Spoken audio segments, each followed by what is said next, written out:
Pourquoi plus tu obtiens ce que tu désirais tant, plus tu te sens bizarrement vide à l'intérieur. Tu as peut-être décroché ce travail, acheté cet objet ou atteint cet objectif, mais l'apaisement promis ne dure que quelques heures. Ce sentiment de fuite permanente n'est pas une anomalie psychologique, c'est un signal d'alarme spirituelle. Ton âme refuse simplement d'être nourrie par ce qui est destiné à disparaître. Ce monde, la dunya, a été conçu par Allah avec une caractéristique fondamentale, l'impermanence. Essayer de trouver la plénitude totale dans les biens matériels ou le statut social, c'est comme tenter d'attraper une ombre en courant derrière elle. Plus tu accélères pour la saisir, plus elle t'échappe et s'éloigne. Le prophète nous a averti que le cœur humain ne peut pas trouver son repos dans une demeure de passage. Le prophète a dit, celui dont ce monde est la seule préoccupation, Allah disperse ses affaires, place la pauvreté entre ses yeux, et il ne recevra de ce monde que ce qui lui a été prescrit. Médite profondément sur ces paroles authentiques. Placer la dunya au centre de ta vie crée une illusion de manque perpétuel. Même si tu accumulais des trésors, ton esprit verrait toujours ce qui lui manque au lieu de savourer la landoulia.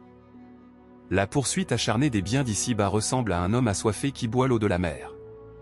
Chaque gorgée semble apaiser sa gorge pendant une seconde, mais l'eau salée augmente son inconfort et détruit sa santé.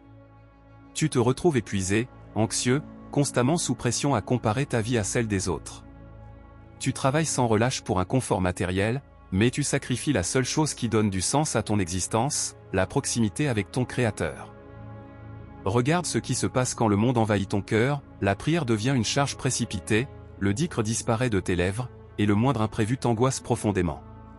Tu n'es plus le maître de tes ambitions, tu en es devenu l'esclave silencieux. Subhan Allah, nous cherchons la valeur auprès des créatures en oubliant que toute la subsistance, le risque, est déjà scellé auprès du Créateur. Ce n'est pas ton effort qui crée la richesse, c'est la baraka d'Allah dans ce que tu possèdes. À l'inverse, le prophète nous a enseigné le remède exact à cette fatigue moderne, celui dont l'au-delà est son unique souci, Allah rassemble ses affaires, place la richesse dans son cœur, et ce monde vient à lui soumis. Quand tu réordonnes tes priorités, tout change instantanément. Tu continues à travailler, à entreprendre et à prendre soin de tes proches, mais la dunya reste dans ta main, jamais dans ton cœur. Faire de l'au-delà son objectif ne veut pas dire tout abandonner et vivre en reclus. Cela signifie ajuster l'intention derrière chaque acte quotidien. Avant de prendre une décision, de chercher une promotion ou d'acheter un bien, demande-toi, est-ce que cela me rapproche d'Allah ou m'en éloigne? Quand ton cœur se détache de la peur de manquer, une sérénité inébranlable s'installe. Tu réalises enfin que le vrai succès n'est pas d'avoir beaucoup, mais d'avoir besoin de peu. Prends un instant ce soir pour faire le bilan de tes véritables priorités. Ressens-tu toi aussi cette fatigue intérieure après avoir couru derrière ce monde pendant des mois? Partage ton expérience en commentaire ou envoie ce rappel à un frère ou une sœur qui traverse un épuisement discret. Que Allah purifie nos cœurs, mette la baraka dans nos subsistances et fasse de notre fin de vie notre meilleur moment.